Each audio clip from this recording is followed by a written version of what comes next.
ஹாய்ங்க, எல்லோரும் எப்படி இருக்கீங்க?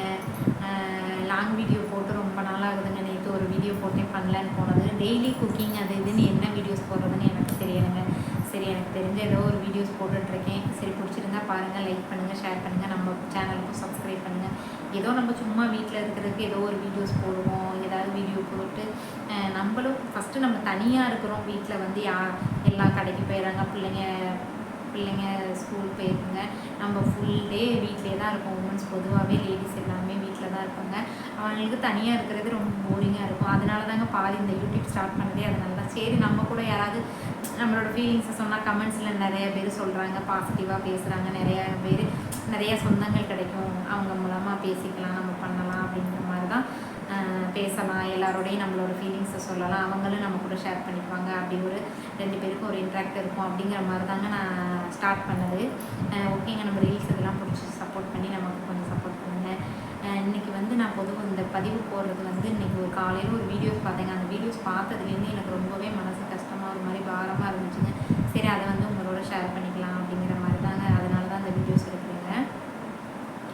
என்னென்னா, காலையில் நான் ஒரு வீடியோஸ் பார்த்தேங்க, ஒரு இன்டர்வியூ பார்த்தேன். அவங்க வந்து திருப்பூர் ஒரு பேரண்ட்ஸு. அவங்களோட பையன் நரேன் பேர். அந்த பையனுக்கு 23 வயசுலேயே இறந்துட்டாங்க ஆக்சிடெண்ட்டில். என்ன கதைன்னா, அந்த பையன் வந்து ஏதோ ஃப்ரெண்ட்ஸுகளோடு சாப்பிட போயிட்டு வந்திருப்பாங்க போல். வர வழியில் ஆக்சிடெண்ட் ஆகி ஸ்பாட்டில் 2 பசங்க இறந்துட்டாங்க போல். 4-5 பசங்க போனதில் 2 பேர் இறந்துட்டாங்க. அந்த பையன் மட்டும் கொஞ்சம் ரொம்ப சீரியஸாக இருந்து அவங்களும் ஹாஸ்பிட்டலில் இது வந்து அவங்களுக்கு ஒரே பையங்க, பார்த்துக்கோங்க. அந்த அம்மா அப்பாவுக்கு ஒரே பையன். 23 வருஷம் எப்படிலாம் வளர்த்துருப்பாங்க, நம்ம பையன் எப்படியெல்லாம் ஆகணுங்கிற மாதிரி கனவு கண்டிருப்பாங்க. நம்மளே நம்ம பையன் பிறந்ததுலேருந்து நம்ம ஸ்டெப் பை ஸ்டெப்பையாக நம்ம எவ்வளோ ஒரு தாயாக சொல்கிற ஒரு பேரண்ட்ஸாக நமக்கு எவ்வளோ கனவுகள் இருக்கும், நம்ம பையன் எப்படி இருக்கணும், அப்படி இருக்கணும். இப்போது ஒரு நியூஸ்லாம் கேள்விப்படும் போது நமக்கு ரொம்ப கஷ்டமாக இருக்குங்க. நாளைக்கு என்ன நடக்குமோ, என்ன ஆகுமோ அப்படிங்கிற மாதிரி ரொம்ப பயமாக இருக்குங்க. இதே மாதிரி உங்களுக்கு இருக்கா என்னன்னு சொல்லுங்கள். ஸ்டோரிக்கு வரேன். அவங்களுக்கு வந்து ரொம்ப சீரியஸாக ஆகிட்டாங்க. அவங்களுக்கு கொண்டு போய் ஹாஸ்பிட்டலில் சேர்த்ததுக்கப்புறம் அந்த பையன் 10 நாள் வரை ரியாக்ஷன்லாம் ஒன்றும் இல்லை. ஆனால் கொஞ்சம் இதாக தாங்க இருந்தான். கொஞ்சம் ஸ்டேபிளாக இருந்திருப்பாங்க போல். அந்த அம்மா டெய்லி போய் பேசிகிட்டே இருப்பாங்களாம். நம்ம பேசுகிறதுலாம் அவங்க சப்கான்சியஸ் மைண்டில் இதாகும், நீங்கள் பேசுங்க பையனோட அப்படின்னு சொல்லி அந்த அம்மா டெய்லி போய் பேசிகிட்டே இருந்திருக்காங்க. எப்படியாவது வந்துடுறா. அந்த தாயோட ஃபீலிங்ஸ் அந்த அம்மா சொல்லையில் நமக்கு ரொம்ப கஷ்டமாக, எனக்குலாம் கண்ணீர் தண்ணியே வந்துட்டு இருந்துச்சு. யார் அந்த வீடியோஸ் பார்த்துருந்தாலுமே எல்லாருக்குமே அது ரொம்ப மனசே ஒரு மாதிரி பாரமாக இருந்திருக்கும். நீங்கள்லாம் அந்த வீடியோ பார்த்தீங்களா என்னன்னு தெரியல, பார்க்காட்டி போய் பாருங்கள் சொன்ன ஸ்டோரியை. அவங்க வந்து கடைசியாக 10 நாள் வரை இருந்திருக்காங்க, உயிரோடு இருந்திருக்காங்க. 11வது நாள் டாக்டர் சொல்லிட்டாங்க, கூப்பிட்டு இந்த மாதிரி பிரெயின் டெட் ஆகிடுச்சுங்க, இனிமேல் உங்கள் பையன் பிழைக்க வாய்ப்பு இல்லை அப்படின்னு சொல்லிட்டாங்க. சடனாக அந்த அம்மாவுக்கு போய் இந்த மாதிரி எதுக்கு அந்த அம்மா போய் ரொம்ப அந்த அம்மா சொல்லையில் அந்த பையன்கிட்ட போய் உட்காந்து அப்படிலாம் அழுதுருக்காங்க. ஃபுல்லாக பையனோட தலையிலேருந்து கால் வரை முத்தம் கொடுத்து, நீ எதுக்குப்பா அம்மா வயிற்றில் வந்து பிறந்த, நீ எதுக்கு இந்த உலகத்துக்கு வந்த, எதுக்கு நீ எங்களுக்கு பிறக்காமே இருந்திருக்கலாமே, பிறந்ததுக்கப்புறம் இவ்வளோ வருஷம் வளர்த்து இதுக்கப்புறம் எங்களை விட்டு ஏன் நீ போகிற அப்படின்னு சொல்லிட்டு அவ்வளோ கஷ்டமாக பேசிட்டு, இனிமேல் நீ இந்த ஐசியூ வார்டுக்கே நான் வரமாட்டேன், நீ எங்களோட வராந்தா வா, இல்லாட்டி இரு அப்படின்னு சொல்லிட்டு வெளில ஒரு ஆதங்கத்தில் சொல்லிட்டு வந்துட்டாங்க. வெளியில் வந்ததுக்கப்புறம் வந்து வெளியில் உட்காந்துட்டு அவங்க என்ன நினச்சாங்க என்னன்னு தெரியல. ஆனால் பையன் இனிமேல்ட்டு வரமாட்டான் அப்படிங்கிற ஒரு தெரிஞ்சு போச்சு. ஆனால் அந்த ஒரு நிலைமையில அந்த அம்மா ஒரு கிராமத்துலேருந்து வந்து கல்யாணம் பண்ணி அவங்க ஹஸ்பண்டோட சிட்டி திருப்பூரில் வந்து இருக்கிறவங்க தான். ஆனால் அவங்களுக்கு அந்த ஒரு துயரமான சூழ்நிலையிலுமே அவங்களுக்கு ஒரு இது தோல்விட்டே இருக்கு பாருங்க. நம்ம பையன் தான் இனிமேல் இருக்க மாட்டான், ஆனால் நம்ம பையனோட ஆர்கன்ஸ் எல்லாமே யாருக்காவது ஹெல்ப் ஆகணும், உதவட்டும் அப்படின்னு சொல்லிட்டு உடனே அவங்க ஹஸ்பண்ட்கிட்டே பேசி நம்ம பையனோட உடம்புல என்னென்ன பார்ட்ஸ்லாம் எடுக்க முடியுமோ எல்லாத்தையுமே டொனேட் பண்ணிக்கலாம் அப்படின்னு சொல்லி 2 பேருமே பேசி முடிவு பண்ணி போய் டாக்டர்கிட்ட சொல்லிட்டாங்க. டாக்டர்கிட்ட சொன்னோன்னே சடனாக டாக்டரே வந்து ஷாக் ஆகிட்டாங்க. எப்படியும் அப்படி சொல்கிறீங்க, நீங்கள் எதுவும் எமோஷ்னலாக முடிவெடுத்து சொல்கிறீங்களா அப்படின்னு சொல்லிலாம் கேட்டிருக்காரு. அதுக்கு அந்த அம்மா, இல்லைங்க, நாங்கள் 2 பேரும் நல்லா யோசித்து தான் அந்த முடிவு எடுத்திருக்கோம் அப்படின்னு சொல்லி சைன் வாங்கிட்டாங்க. சைன் வாங்கிட்டு அந்த பையனோட பார்ட்ஸ் எல்லாமே ஒவ்வொரு பார்ட்ஸாக அந்த பையனோட ஸ்கின்லேருந்து போன்லேருந்து அப்புறம் ஹார்ட்டு, கிட்னி, லிவர் எல்லாமே எடுத்துட்டாங்க. கண் என்னென்ன பார்ட்ஸ் என் பையனோட பார்ட்ஸ் என்னென்ன இருக்குது, யாருக்கு யூஸ் ஆகுமோ எல்லாமே எடுத்துருங்கன்னு சொல்லி டொனேட் பண்ணிட்டாங்க. கடைசியாக அவங்க வந்து சடனாக ஒரே நேரத்தில் எல்லாமே எடுத்துகிட்டு போயிடுவாங்க அப்படின்னு நினச்சிருப்பாங்க போல். ஆனால் டாக்டர் சொல்லிட்டாங்களா எல்லா ஆர்கன்ஸும் எடுத்து முடிச்சதுக்கப்புறம் கடைசியாக தான் ஹார்ட் எடுக்கும் அப்படின்னு சொல்லிட்டாங்க. அதுக்கு நீங்கள் ஓகே உங்களுக்கு ஒன்றுனா எடுத்துகிட்டு முன்னாடி தான் நாங்கள் கொண்டுட்டு போவோம், அப்படி உங்களுக்கு ஸ்டாப் பண்ணிடுங்க அப்படின்னு சொன்னால் கூட நாங்கள் ஸ்டாப் பண்ணிடுவோம் அப்படின்னு சொல்லி எழுதி வாங்கிட்டு தான் எல்லாமே ஒவ்வொன்றா எடுத்துகிட்டு போயிருக்காங்க. அந்த ஒரு சூழ்நிலையில் அந்த ஒரு தாயை அவங்களோட இதை நினைக்கிறப்ப ரொம்ப கஷ்டமாக இருக்குங்க. அதை பார்க்குறப்ப இப்படியும் ஒரு தாய் இருப்பாங்களா அப்படிங்கிற ஒரு பையன் இறந்துட்டான் அப்படிங்கிறத விட அந்த அந்த ஒரு மன வழியிலையும் அந்த பையனோட ஆர்கன்ஸ் எல்லாருக்கும் ஹெல்ப் ஆகட்டும் அப்படின்னு நினச்சிருக்காங்களா. அதை நினைக்கிறப்ப அவங்களுக்கு பெரிய ஹேண்ட்ஸ் ஆகுங்க. அவங்களுக்கு மாதிரி ஒரு போல்ட்னஸ் யாருக்குமே வராதுன்னு சொல்லலாம். நம்மளாம் அப்படி ஒரு இதெல்லாம் இது பண்ணுவோமா என்னன்னு யோசிச்சு கூட பார்க்க முடியுங்க. ஆனால் அந்த ஒரு நிலைமையில் அவங்க எப்படி ஒரு மனநிலையில் அதை சொல்லியிருப்பாங்க, எப்படி அவங்க அதை தாங்கிக்குவாங்க, எப்படி இருப்பாங்கன்னு தெரியும். இருந்தாலுமே சுற்றி இருக்கிறவங்க என்ன சொல்லுவாங்க, இங்கே பாரு இவ்வளோ பையன் இறந்ததுக்கப்புறமும் பையன் இறக்க போகிறான், இந்த இதில் போய் அந்த பையனோட ஆர்கன்ஸ்லாம் காசு கொடுக்கிறாங்க அப்படின்லாம் சொல்லியிருக்காங்க. எப்படி இப்படிலாம் அவங்களுக்கு மனசு வருது? ஒரு என்னதான் ஒரு இதாக இருந்தாலும் இப்படிலாம் எப்படி தான் இந்த சொசைட்டியில் உள்ளவங்கலாம் சொல்கிறாங்க. அதுவும் ரிலேட்டிவ் தாங்க ரொம்ப சொல்லியிருக்காங்க. மற்றவங்களோட ரிலேட்டிவ் தாங்க நம்மளை ரொம்ப காயப்படுத்துவாங்க.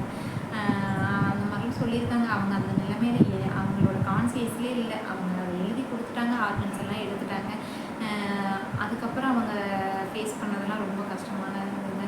ஆனால் அதுலேருந்து அவங்க பையன் இறந்ததுக்கப்புறம் அவங்க எப்படி ஒரு தனிமையான ஃபீல் இது பண்ணியிருப்பாங்க. ஒவ்வொரு நாளுமே அவங்களுக்கு நரகமாக தான் இருந்திருக்கும். நம்ம வாழ்கிறதே நம்ம பசங்களுக்காக தான். அந்த பசங்களே இல்லாதப்ப அவங்களுக்கு ஒவ்வொரு நாளும் ஒவ்வொரு யுகம் மாதிரி இருந்திருக்கும்லங்க. அவங்க அந்த பையனோட நினைவுகள் இதை பார்த்தா அதை பார்த்தா எல்லாத்துலேயுமே அந்த பையனோட நினைவுகள் இருக்கும்ல.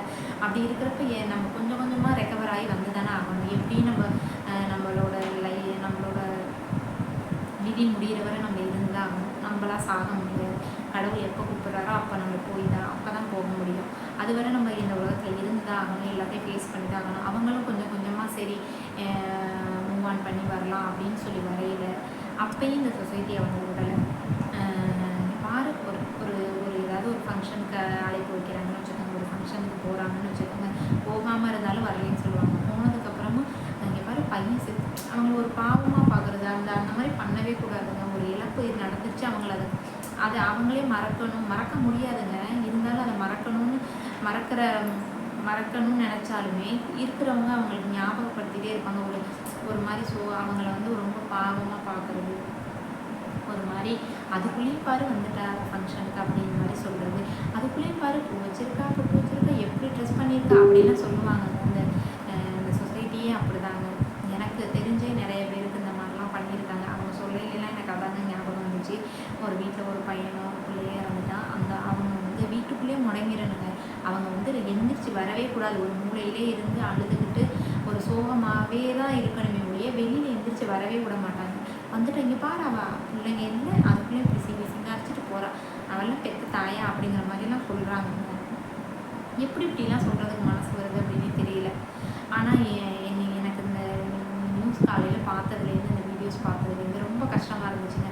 அதெல்லாம் உங்களோடலாம் ஷேர் பண்ணிக்கலாம் அப்படின்ட்டு நான் சொல்கிறேங்க. நீங்கள்லாம் அந்த வீடியோஸ் பார்த்தீங்க, எத்தனை பேர் அதை பார்த்தீங்க?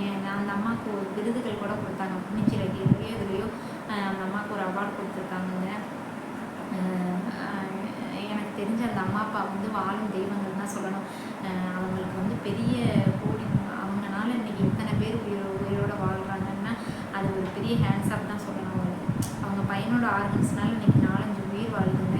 அந்த பையனோட ஹார்ட்டு வச்சு அந்த இன்னொரு பையனுக்கு அந்த பையனோட ஹார்ட்டை வச்சு அந்த பையனுமே அந்த கொடுத்தாங்க. அந்த பையனுக்கு ஹார்ட்டை வச்சு அந்த பையன் சூப்பராக இருக்கானா, நல்லா இருக்கானா, ஹெல்த்தியாக இருக்கானா, இவங்களை வந்து பார்த்துட்டு போனானா. அந்த பையன் அவங்க வீட்டுக்கு வந்த அன்னைக்கு அவங்களோட மனநிலை எப்படி இருந்திருக்கும் யோசிச்சு பாருங்கள். யோசிச்சு பார்க்கவே நமக்கு ரொம்ப கஷ்டமாக இருக்குங்க.